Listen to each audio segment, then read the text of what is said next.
2 ആഴ്ച മുമ്പ് എന്നെ കാണിക്കാൻ വേണ്ടിയിട്ട് 45 വയസ്സുള്ളൊരു സ്ത്രീ വന്നു. അവര് 6 മാസമായിട്ട് BP-യുടെ മരുന്ന് കറക്റ്റായിട്ട് കഴിക്കുന്നുണ്ട്. മുമ്പ് BP വളരെ കൂടുതലായിരുന്നു. ഈ മരുന്ന് കഴിച്ചതിന് ശേഷം അവരുടെ BP നല്ല കൺട്രോളിലാണ്. പക്ഷേ വരുന്ന സമയത്ത് ഈ പേഷ്യന്റിന് കടുത്ത ക്ഷീണമാണ്. സത്യത്തിൽ എന്നോട് സംസാരിക്കുന്ന സമയത്ത് പോലും അവരിൽ നല്ല തളർച്ച ഞാൻ കണ്ടു. അവർ പതുക്കെ അവരുടെ കാലെനിക്ക് കാണിച്ചു തന്നു. കാല് രണ്ടും നീര് വന്നിട്ടുണ്ട്. അതുപോലെ തന്നെ സംസാരിക്കുന്ന സമയത്ത് അവർ വല്ലാതെ ചുമച്ചുകൊണ്ടിരിക്കുന്നുണ്ട്. ഞാൻ അവർ കഴിക്കുന്ന മരുന്നിന്റെ ലിസ്റ്റ് എടുത്തു നോക്കിയപ്പോൾ BP-ക്കായിട്ട് 3 വ്യത്യസ്ത തരം മരുന്നുകൾ കഴിഞ്ഞ 6 മാസമായിട്ട് ഇവർ കഴിച്ചുകൊണ്ടിരിക്കുന്നുണ്ട്. ഞാൻ പറഞ്ഞപ്പോഴാണ് അവർ മനസ്സിലാക്കിയത് ഈ പറഞ്ഞ എല്ലാ പ്രശ്നങ്ങളും അവർ കഴിച്ചുകൊണ്ടിരിക്കുന്ന BP-യുടെ മരുന്നിന്റെ സൈഡ് എഫക്റ്റുകളാണ്. പേഷ്യന്റ് ആകെ കൺഫ്യൂസ്ഡ് ആയി. പേഷ്യന്റ് പറഞ്ഞു, പുള്ളിക്കാരത്തി കാണിക്കുന്ന ഡോക്ടർ പറഞ്ഞു BP എല്ലാം വളരെ കൺട്രോൾഡ് ആണ്, അതുകൊണ്ട് ഒന്നും പേടിക്കേണ്ട ആവശ്യമില്ല. സത്യത്തിൽ പലപ്പോഴും നമ്മൾ BP-ക്കായിട്ട് കഴിക്കുന്ന മരുന്നുകളുടെ സൈഡ് എഫക്റ്റ് BP-യേക്കാൾ ഒരു രോഗിയെ ബുദ്ധിമുട്ടിക്കുന്നതായിട്ട് ഞാൻ കണ്ടിട്ടുണ്ട്. ഇവിടെ എന്താണ് സംഭവിക്കുന്നത്? BP-യുടെ മരുന്നുകൾ ശരീരത്തിൽ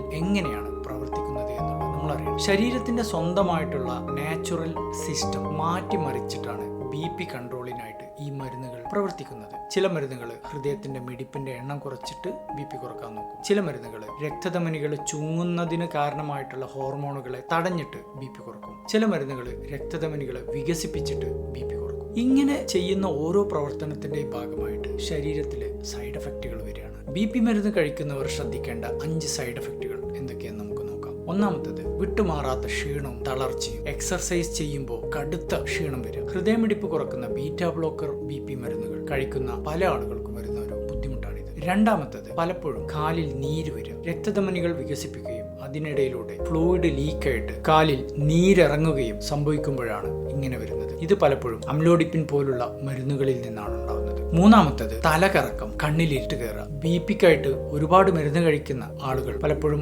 BP ക്രമാതീതമായിട്ട് കുറയുന്നത് കാരണം, മിടിപ്പ് കുറയുന്നത് കാരണം കിടന്നിടത്തുനിന്ന് എണീക്കുമ്പോഴൊക്കെ കണ്ണിലിട്ട് കയറുന്ന ഒരു പ്രശ്നം അനുഭവിക്കാറുണ്ട്. നാലാമത്തെ പ്രശ്നം, സ്ഥിരമായിട്ട് BP-ക്ക് മരുന്ന് കഴിക്കുന്ന ചില ആളുകൾക്കെങ്കിലും ഡിപ്രഷൻ കാണാറുണ്ട്. അഞ്ചാമത്തെ പ്രശ്നം, ടെൽമിസാർട്ടൻ പോലുള്ള മരുന്ന് കഴിക്കുന്നവർക്ക് പലപ്പോഴും പൊട്ടാഷ്യം കൂടാനുള്ള ഒരു സാധ്യതയുണ്ട്. അതുപോലെ തന്നെ ചുമ വരാനും സാധ്യതയുണ്ട്. ഇനി നമ്മൾ എന്താണ് ചെയ്യേണ്ടത്? ഇതുപോലുള്ള സൈഡ് എഫക്റ്റുകൾ ഉണ്ടെങ്കിൽ പോലും ആരും പാനിക് ആവരുത്, ടെൻഷൻ ആവരുത്. ഡോക്ടർ കാണിക്കുക. ഒരു കാരണവശാലും പെട്ടെന്ന് സ്വയം മരുന്ന് നിർത്തരുത്. ഡോക്ടറുടെ സഹായത്തോടെ മാത്രം മരുന്നിന്റെ ഡോസ് അഡ്ജസ്റ്റ് ചെയ്താൽ തന്നെ ഭൂരിപക്ഷം സൈഡ് എഫക്റ്റുകളും മാറ്റിയെടുക്കാൻ സാധിക്കും. ചില ആളുകൾക്കെങ്കിലും മരുന്ന് നിർത്തേണ്ടതായിട്ട് വരും.